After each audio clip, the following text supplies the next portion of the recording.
No fan wants the refs to inject themselves into a game too much, but if there's a clear penalty, you gotta throw the flag, right? Shades to the left side. To the right side he goes. Incomplete. No flag.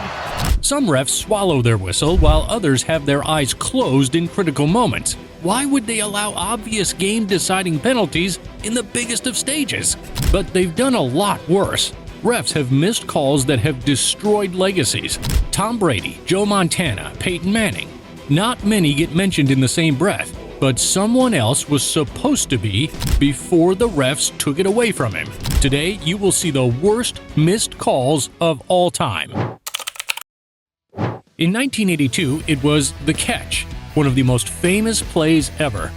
17 years later, in a wild-card matchup against the Packers, the Niners found themselves in a similar end-of-game situation. Darrell Owens was having a rotten day, but on one play here, does he make up for it? They dubbed it the Catch 2, but they never would have made it to this point if it wasn't for a huge missed call just a few plays earlier, and it came at the hands of one of the all-time greats, Jerry Rice. He played a virtually mistake-free career, maybe because the refs turned a blind eye when he blatantly fumbled the ball. This ball was clearly out before Rice was down. The game should have been over right there. Packers ball. Green Bay could have possibly even gone to their third Super Bowl in a row. But perhaps because the refs were starstruck by Jerry Rice, they acted like there was no fumble, and the Niners were given the chance to win the game. Jerry Rice's near-flawless career should have one more fumble on the books. But now we go from a receiver who everyone loves to a team everyone hates. This one is just silly. We're talking about the Patriots in a game which might have started their cheating stereotype. It's not all the more recent scandals you're thinking of. It's long before Brady and Belichick. It was 1982 and the Pats were playing the Dolphins in New England on a snowy day. The conditions made for a scoreless game. The Patriots had got into field goal range, but a field goal was not easy in the snow.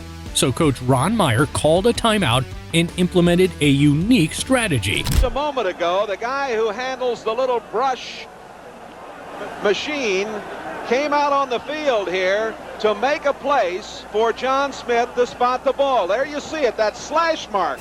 Really? He called in the snowplow guy? A 33-yard attempt to break the scoreless tie. On the way. It's good! The Patriots won 3-0. Thanks to John Smith the kicker and Joe Schmo the snowplow operator. In professional football, you obviously can't have someone drive onto the field to clear a spot for you. Maybe the refs shouldn't have thrown a flag, but they should have done something. Illegal snowplowing, 10-yard penalty, repeat fourth down. The Pats made the playoffs that year, but this next one was during the playoffs. January 12, 1978, the AFC Championship game featured the Denver Broncos and the defending Super Bowl champs, the Oakland Raiders.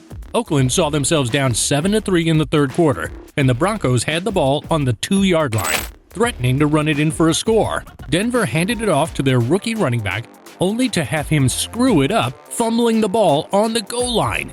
It was recovered by Oakland, and they were back in business. Until the ref stepped in and explained that there was no fumble recovery because there was no fumble. They had blown the play dead. The Raiders were shocked. Why would the play be blown dead before it was over?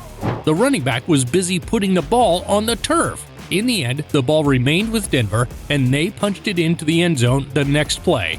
They took a 14-3 lead, which proved to be pivotal as they only won the game 20-17. This blown call by the refs caused the Raiders to miss the chance to get back-to-back Super Bowls.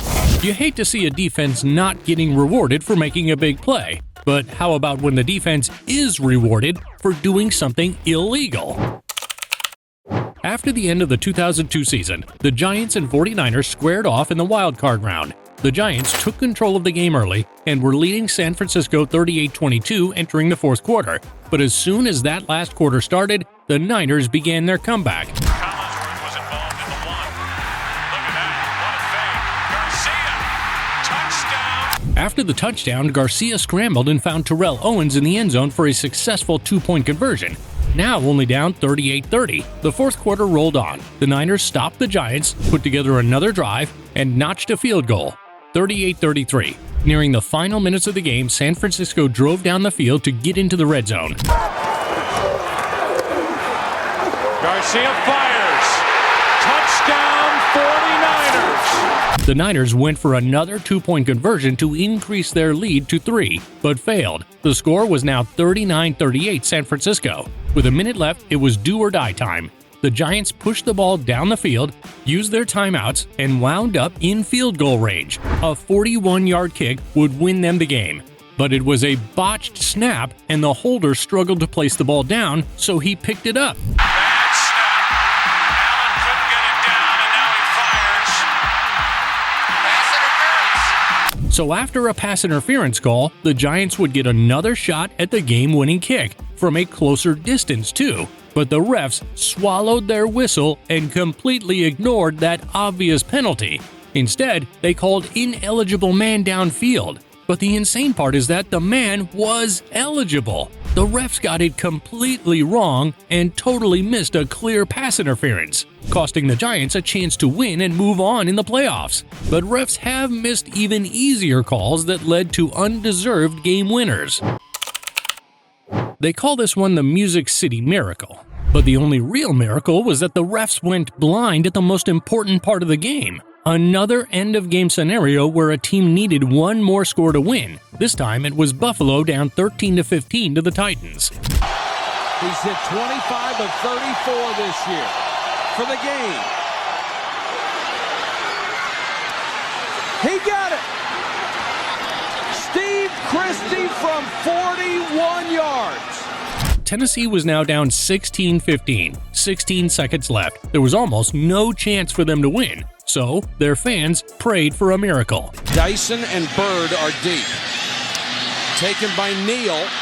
He gives it to Wycheck. Wycheck, that looked like a forward pass. Dyson's gonna go all the way, and there is no flag. Their prayers of "I hope Tennessee has an excellent kick return" went ignored. But one fan's prayer of "I hope the refs just don't pay attention" was answered. Even the commentator was shocked because, yeah, that's obviously a forward pass. Dyson is clearly ahead of Wycheck, making it an illegal play. It was truly a miracle that this wasn't called back. Blink and you could have missed part of that pass. But the refs must have had a lengthy blink because they completely missed it. The Titans stole that AFC wildcard game. But the biggest stage a missed call ever took place was the Super Bowl. Super Bowl 40. The Steelers were against the Seahawks. Millions of Americans gathered to watch the game, but they only saw one team take over, the black and white. The refs were all over this game in the worst way. There was the Darrell Jackson touchdown grab that prompted the refs to call the once-in-a-blue-moon offensive pass interference call, which took a Seattle touchdown off the board.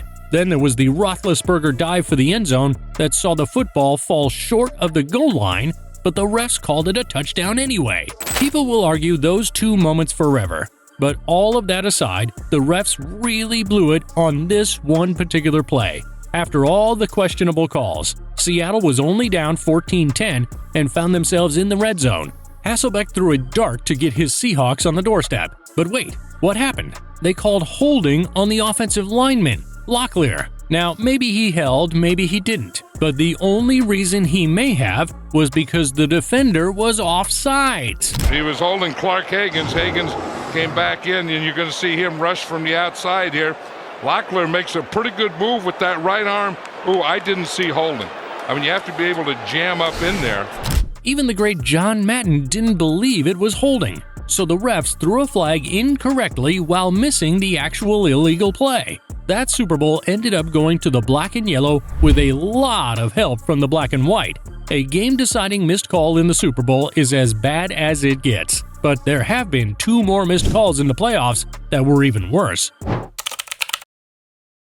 2009 was Brett Favre's last season. and he was on an excellent Minnesota Vikings team. They made it to the NFC Championship game against Drew Brees and the New Orleans Saints. People mostly remember Favre's costly mistake at the end of a tie game, where he just needed a few more yards to get his kicker a decent shot at winning it for them. But the dazed Favre threw an awful interception back across his body while rolling to the right, causing the game to go to overtime and losing it there. Favre probably could have ran for 5 yards to set his kicker up, but he looked so scared to come anywhere near the Saints' defenders. The reason for that came at the end of the third quarter on a previous interception. Favre having trouble getting up, his wife Deanna looking on in concern because Bobby McRae and Remy Adele just hit him high-low, and Adele, I bet to roll over his back at the end of it. Well, but McRae hitting him low like that, that's the Brady rule. That's the Carson Palmer rule as Favre is checked out on the sideline. They hit him high and low. An easy penalty flag. Fresh set of downs. Vikings keep the ball. But no, there was no call. Favre was getting beat up all game, but the refs let it go, especially on that dirty hit. Favre couldn't get back to the Super Bowl. Instead, Brees won it that year. But just like Favre, Brees only has one ring, possibly due to the worst missed call of all time.